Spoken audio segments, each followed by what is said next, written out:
صاحب آپ کا بہت بہت شکریہ. ایک تو آپ کو بہت بہت مبارک ہو، لیکن اب سوال یہ ہے کہ کیا یہاں پہ یہ کنفیوژن، یہ قیاس ختم ہو گیا ہے یا پھر اس کا ایک فیز 2 بھی شروع ہوگا؟ کیونکہ پاکستان مسلم لیگ نون کے پاس ایک پلان بی بھی ہے، سی بھی ہے، ڈی بھی ہے. عرض یہ ہے کہ پلان تو جتنے بھی بناتے رہے ہیں، لیکن انہیں اب اپنے خول سے پرانا ہوگا اور ملک کے بارے میں سوچنا ہوگا. دیکھیے، پہلے انہوں نے چند ضمیر فروشوں کو خرید کر اپنے ساتھ ملا کر ٹکٹوں کا لالچ دے کر اپنی اقلیت کو اکثریت میں بدلا.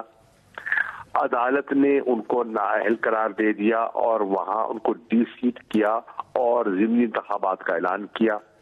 انہوں نے اپنے پورے سرکاری وسائل استعمال کیے.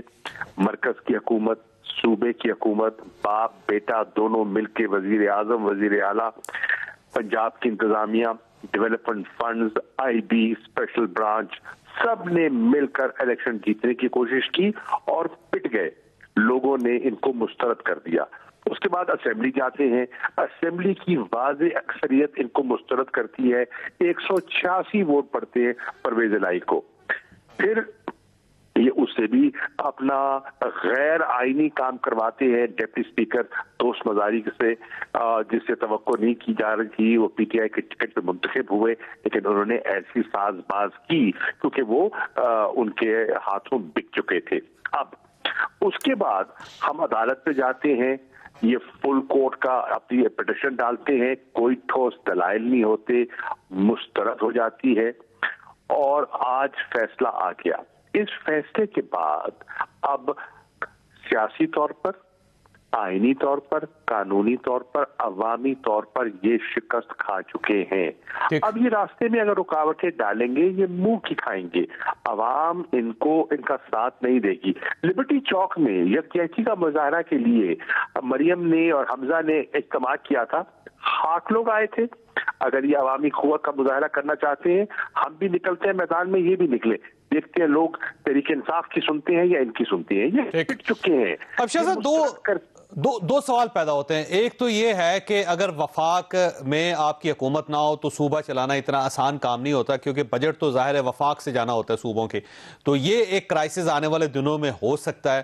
اور دوسرا سوال یہ ہے کہ اگر چودھری پرویز الہی صاحب کی حکومت کو پاکستان مسلم لیگ نون یا اتحادی نہیں مانتے تو وہ بھی ایک کرائسس رہے گا، پولیٹیکل کرائسس رہے گا. تو اس کا حل یہ نہیں ہے کہ آپ سب لوگ ایک بار بیٹھ کے فیصلہ کر لیں سارے معاملات کا اور پھر ملک کو آگے بڑھائیں؟ ہاں بالکل. دیکھیے جاوید چوہدری صاحب، ایک تصویر کا رخ آپ نے دکھایا، ایک میں دکھاتا ہوں. یہ بتائیے کہ پنجاب میں حکومت نہیں ہے نون کی، خیبر پختونخوا میں حکومت نہیں ہے نون کی، بلوچستان میں ان کی حکومت نہیں ہے، آزاد کشمیر میں ان کی حکومت نہیں ہے، گلگت بلتستان میں حکومت نہیں ہے. یہ 0 پوائنٹ تک وزیر اعظم بن کے شہباز شریف کیا کریں گے؟ یہ اپنی جو تھوڑی بہت ہی سیاسی ساکھ رہ گئی ہے اس کو کیوں ڈبونا چاہتے ہیں؟ انہیں میں سمجھتا ہوں کہ معیشت کا حل ان کے پاس نہیں ہے. معیشت ٹینک کر رہی ہے. آپ دیکھ رہے ہیں اسٹاک مارکیٹ کا بحران دیکھ رہے ہیں، آپ دیکھ رہے ہیں روپی ہمارا ڈپریشیٹ کر رہا ہے. ہر لحاظ سے یہ دباؤ میں ہے، عدم استحکام ہے. اب ایک معقول راستہ ہے، وزیر اعظم اسمبلی ڈیزالو کرے اور نئے انتخابات کو کال کرائے. واحد حل شفاف نئے فوری انتخابات ہیں. اور اگر یہ اتحادی حکومت نہیں کرتی تو آپ کے پاس کیا آپشن ہے پھر؟ دیکھیے، ان کی میں عرض کروں، یہ ان کی مرکز میں بھی مجھے زیادہ دیر لوگ ان کے ساتھ ٹھہرے دکھائی نہیں دیتے. 2 ووٹوں کی اکثریت ہے ان کی. کتنے دیر ٹھہریں گے یہ لوگ؟ آپ دیکھیں گے کہ ان کے ساتھ لوگ نہیں ٹھہریں گے. اندر سے بہت سے لوگ نالا ہیں. اس وقت مسلم لیگ نون میں 2 دھڑے ہیں. نواز شریف صاحب کہہ رہے ہیں کہ انہوں نے حماقت کی تھی حکومت میں جا کر. اب نواز شریف کہتے رہے کہ آپ انتخابات کی تیاری کریں، لیکن ایک ٹولہ جو ہے وہ اقتدار کو چپکا رہنا چاہتا ہے اور وہ انتخابات سے کتراتا رہا ہے. 3.5 سال انتخابات کی رٹ لگاتے رہے ہیں اور اب ہم کہہ رہے ہیں چلیے آئیے لوگ قوم کو اس بھنور سے نکالنے کے لیے انتخابات کے لیے چلے جاتے ہیں اور یہ جمہوری طریقہ ہے، آئینی طریقہ ہے، تو اس سے کتراتے ہیں. لیکن شاہ صاحب سوال پھر وہی ہے کہ اگر یہ گورنمنٹ نہیں توڑتی، اسمبلیاں نہیں توڑتی وفاقی حکومت، تو آپ کے پاس کیا آپشن ہے؟ کیا آپ خیبر پختونخوا کی اسمبلی توڑ دیں گے، پنجاب کی اسمبلی توڑ دیں گے؟ جاوید چوہدری صاحب، ہمارے پاس بہت سی آپشنز ہیں۔ کل صبح ہماری سینئر لیڈرشپ کا اجلاس ہے۔ آج جب اسمبلی کا فیصلہ آیا، میں نے میڈیا سے گفتگو کی، اس کے بعد میری خان صاحب سے ٹیلی فون پر بات ہوئی اور طے ہوا کہ سینئر لیڈرشپ کل منی گالا میں ملاقات کرے گی۔ اس میں ہم جتنے آپشنز ہیں ان کو ڈسکس کریں گے۔ ہماری خواہش کوشش یہ ہوگی کہ ملک کو نقصان نہ پہنچے اور آئینی جمہوری راستہ اختیار کیا جائے۔ ملک کی معیشت پہلے ٹینک کر رہی ہے، مزید آزمائش میں نہ ڈالا جائے۔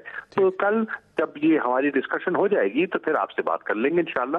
تو یہ آپشن بھی ہو سکتا ہے کہ آپ 2 اسمبلیاں توڑ دیں، خیبر پختونخوا کی اور پنجاب کی، تو اس کے بعد ظاہر الیکشن کے علاوہ تو کوئی آپشن ہی بچے گا؟ عرض یہ ہے کہ دیکھیے، قومی اسمبلی اپنی وقت پہلے ہی کھو چکی ہے۔ جس قومی اسمبلی میں لیڈر آف دی اپوزیشن راجہ ریاض ہوں، جو کہ یونین لیڈر ہوں، جو کہ قائد ایوان بجٹ تقریر کے بعد ان سے جھک کے پوچھ رہے ہوں تقریر ٹھیک تھی میری، ختم ہوگی نا بات۔ سب سے بڑی جماعت اپوزیشن کی اسمبلی سے باہر جا چکی اور مستعفی ہو چکی اور لا تعلق ہو چکی۔ یہ اسمبلی بے معنی ہو کے رہ گئی ہے اور ان کے پاس حل نہیں ہے۔ ان کا خیال تھا کہ آئیں گے، تجربہ کار لوگ ہیں، معیشت کو سنبھال لیں گے۔ معیشت دن بدن گرتی جا رہی ہے، آپ دیکھ رہے ہیں۔ انہوں نے اپنا جتنے یہ ہیں اپنے وکلا کو بھی استعمال کرنے کی کوشش کی، انہوں نے دھمکیاں دینے کی کوشش کی۔ آپ نے دیکھا ججز کو سوشل میڈیا پہ انہوں نے پورا ایک ٹرینڈ بلڈ کیا، ذاتی حملے کیے گئے، دھمکیاں دی گئی، پریس کانفرنسز کی گئی، لیکن عدلیہ اپنی جگہ پر قائم رہی اور جج صاحبان نے آئین اور پورا موقع دیا اور پھر کہتے ہیں ہم نے بائیک آؤٹ کر دیا۔ آپ بائیک آؤٹ کیا، لاہور میں آپ پیش ہوئے، ایک وکیل نے آپ کے دلائل دیے، ریٹن آپ نے اپنے رسپانس دی، آخری وقت تک آج صبح ان کے وکیل موجود تھے، بائیک آؤٹ کر دیا۔ یہ قوم کو بے وقوف بنا رہے ہیں، لوگ بے وقوف نہیں بنیں گے۔ ان کا ایجنڈا تھا نیب کو ختم کرنا، کرپشن کے کیسز کو دفن کرنا، وہ بھی انشاءاللہ سپریم کورٹ میں ہم نے چیلنج کیا ہے، وہ بھی جمعے کو کیس لگ رہا ہے انشاءاللہ، ان کا وہاں بھی پتہ چل جائے گا یہ کتنے پانی میں ہے۔ جی شاہ صاحب، آپ کا بہت بہت شکریہ۔ ہمیں جوائن کیا شعیب شاہین صاحب نے، اسلام آباد ہائی کورٹ بار ایسوسی ایشن کے صدر ہیں، آپ ان کو بہت اچھی طرح جانتے ہیں۔ محمد الیاس صاحب نے جوائن کیا ہے، ایکسپریس نیوز لاہور کے بیورو چیف ہیں۔ اگر شاہین صاحب اجازت دیں تو میں پہلے لاہور کی صورتحال پوچھ لوں ان سے۔ الیاس صاحب، یہ فرمائیے گا اب کیا سچویشن ہے سر لاہور کے اندر؟ لاہور میں جو ہے صورتحال یہ ہے کہ ورنہ اس کے باہر لوگ بڑی تعداد میں ایم پی ایز اور کارکنان کھڑے ہیں، لیکن اندر کسی کو جانے نہیں دیا جا رہا اور نہ ہی ان کو کہا گیا کہ گورنر پنجاب جو ہیں ملیح الرحمان صاحب وہ حلف لے رہے ہیں ان سے۔ تو چودھری پرویز بھائی دوسرے دروازے سے گورنر اس میں چلے گئے تھے پروٹوکول کے ساتھ، ان کو پروٹوکول بھی مل گیا، تو وہ